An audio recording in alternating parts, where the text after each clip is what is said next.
عورت مسلمان ہو کر مسلمانوں کے پاس آ جاتی ہے تو اس عورت کو واپس نہ کیا جائے، بلکہ اس کی جگہ پر اس کا جو مہر وغیرہ دیا گیا تھا وہ واپس کیا جائے اور اس عورت کے ساتھ خود نکاح کر لیا جائے۔ نبی علیہ الصلوۃ والسلام کو اہل ایمان میں سے عورتوں کے ساتھ بیعت کرنے کا حکم دیا گیا کہ آپ ان عورتوں سے بیعت فرمائیں۔ چند عورتیں اللہ کے نبی کی خدمت میں آئیں تو نبی علیہ السلام کو حکم دیا گیا کہ آپ ان کے ساتھ بیعت فرمائیں کہ وہ شرک نہیں کریں گی، وہ زنا نہیں کریں گی، چوری نہیں کریں گی، اولاد کو قتل نہیں کریں گی، ایک دوسرے پر بہتان نہیں لگائیں گی۔ تو یہ احکام یہاں پر بیان کیے گئے۔ اس کے بعد آگے سورہ الصف کو بیان فرمایا۔ اس میں ابتدائی طور پر اللہ تبارک و تعالیٰ کی حمد و ثنا ہے، پھر وہ ایسی بات کہنے سے منع کیا گیا کہ جس پر انسان عمل نہ کرے، اور پھر اس کے ساتھ مجاہدین کی عظمت کو بیان فرمایا جو سیسا پلائی دیوار بن کر اللہ کے راستے میں جہاد کرتے ہیں۔ حضرت موسیٰ علیہ السلام کو تکلیف دینے والی قوم کا ذکر کیا گیا، حضرت عیسیٰ علیہ السلام کی بعثت کو بیان کیا گیا، اور انہوں نے نبی علیہ الصلوۃ والسلام کے بارے میں جو نام لے کر بشارت دی کہ میرے بعد ایک ایسے نبی آئیں گے جن کا نام احمد ہوگا، تو اس بات کو بیان کیا گیا۔ اسلام کو نور قرار دیا گیا، اور یہ اللہ رب العزت کی طرف سے انعام ہے، اور اسے بیان کرنے کا حکم دیا گیا اگرچہ کافروں اور مشرکوں کو ناپسند ہو۔ پھر اس کے بعد دوبارہ جہاد کرنے کو اللہ رب العزت نے عظیم تجارت قرار دیا جو کہ نجات دینے والی ہے، اور پھر اس کے ساتھ جنتیوں کی اہمیت اور انہیں ملنے والی نعمتیں بیان کی گئیں، اور پھر آخر میں حضرت عیسیٰ علیہ السلام کا اپنے حواریوں سے جو مکالمہ ہوا اور اللہ کے دین کی مدد کرنے کا جو انہوں نے پیغام دیا، اس بات کو بیان کیا گیا۔ آگے سورہ الجمعہ ہے۔ سورہ جمعہ میں اللہ رب العزت نے ابتدائی طور پر اپنی حمد و ثنا بیان فرمائی، نبی علیہ الصلوۃ والسلام کے فرائض منصبی بیان کیے گئے کہ آپ کا کام تزکیہ نفس ہے، تعلیم اور تربیت ہے، اور آپ جو ہے وہ انسانوں کو جو ہے قرآن کریم کی اور حکمت کی تعلیم دینے کے لیے تشریف لائے۔ اس کے ساتھ ساتھ اللہ رب العزت نے ان لوگوں کی مذمت بیان فرمائی کہ جو یہودی ہونے کے باوجود اپنے آپ کو اولیاء اللہ قرار دیتے تھے، اور پھر اللہ تعالیٰ نے ان سے فرمایا کہ اگر تم اولیاء اللہ ہو تو پھر ذرا موت کی تمنا کر کے دیکھو، حالانکہ تم موت سے بھاگتے ہو۔ اگلے رکوع میں اللہ تعالیٰ نے جمعہ کی طرف چلنے اور دوڑنے کا حکم فرمایا، خصوصاً جب جمعہ کی اذان ہو جائے تو فرمایا کہ تجارت کاروبار چھوڑ دو اور جمعہ کے لیے دوڑ پڑو، اور پھر اس کے ساتھ ساتھ اللہ تعالیٰ نے فرمایا کہ جب جمعہ کی نماز ہو جائے تو دوبارہ رزق کی تلاش میں نکل پڑو، یہی تمہارے لیے زیادہ افضل اور بہتر ہے، اللہ تعالیٰ بہترین رزق دینے والے۔ اس کے بعد آگے سورہ المنافقون ہے۔ اس میں منافقین کی چند سازشوں کو بیان کیا گیا۔ منافقین نبی علیہ السلام کے پاس آ کر جھوٹی قسمیں کھاتے تھے کہ آپ اللہ کے رسول ہیں، حالانکہ اللہ تعالیٰ نے گواہی دی کہ وہ جھوٹ بول رہے ہیں۔ پھر وہ نبی علیہ الصلوۃ والسلام کے بارے میں طرح طرح کی باتیں کہا کرتے تھے۔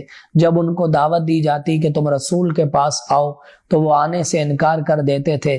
اسی طرح اہل ایمان پر نبی علیہ السلام کے ساتھیوں پر خرچ کرنے سے منع کرتے تھے، ان کو ذلیل قرار دیتے تھے، تو اس کی مذمت بیان فرمائی گئی۔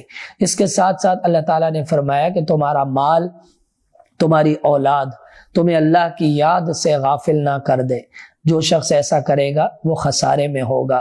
پھر اللہ نے اپنے رستے میں مال خرچ کرنے کا حکم فرمایا، اس سے پہلے کہ موت کا وقت آ جائے اور انسان کہے کہ کاش آج میں مال خرچ کرتا اور میں بھی نیک لوگوں میں شامل ہو جاتا۔ اس کے بعد آگے سورہ التغابن ہے۔ اس میں ابتدائی طور پر اللہ تعالیٰ نے اپنی چند صفات حسنہ بیان فرمائی، حمد و ثنا بیان فرمائی، انسان کی تخلیق کو بیان فرمایا، اور اس کے ساتھ ساتھ جو لوگ رسول کو بشر قرار دے کر اور بشر ہونے کی وجہ سے رسول کا کہنا نہ مانتے تھے ان کی مذمت کی گئی، جو قیامت کا انکار کرتے تھے ان کو یقین دہانی کرائی گئی، اور پھر اللہ تعالیٰ نے بتلایا کہ قیامت ضرور آئے گی، اللہ تعالیٰ سب کو جمع فرمائیں گے۔ اہل ایمان اور ایمان والوں کو جو اللہ تعالیٰ اجر عطا فرمائیں گے اس کا اعلان فرمایا، اور جو جھٹلانے والے ہیں ان کی تکذیب کی سزا اور وبال بیان کیا گیا۔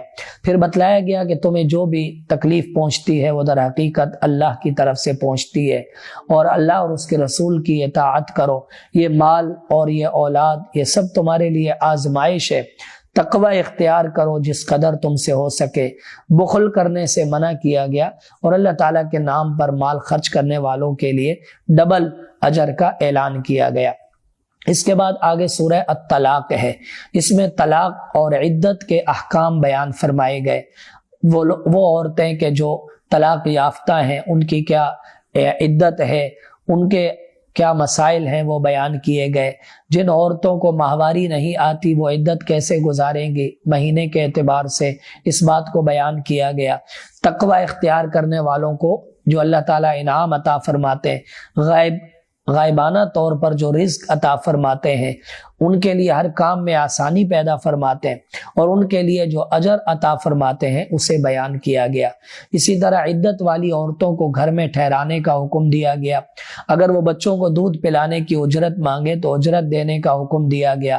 ہلاک شدہ قوموں کا ذکر ہوا، اور پھر آخر میں اللہ تعالیٰ نے اہل ایمان کی دوبارہ قیامت کی نعمتوں کو بیان فرمایا، اور اللہ تعالیٰ نے ان کو جو ظلمات سے نکال کر اسلام کی روشنی عطا فرمائی، اس بات کو اجاگر کیا گیا۔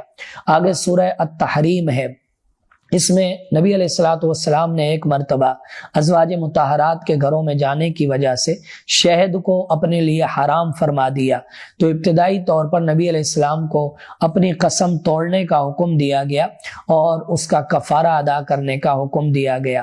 پھر نبی علیہ الصلوۃ والسلام کے لیے اعلان ہوا کہ اللہ رب العزت جبرائیل علیہ السلام اور دیگر اہل ایمان یہ نبی علیہ الصلوۃ والسلام کے معاون ہیں۔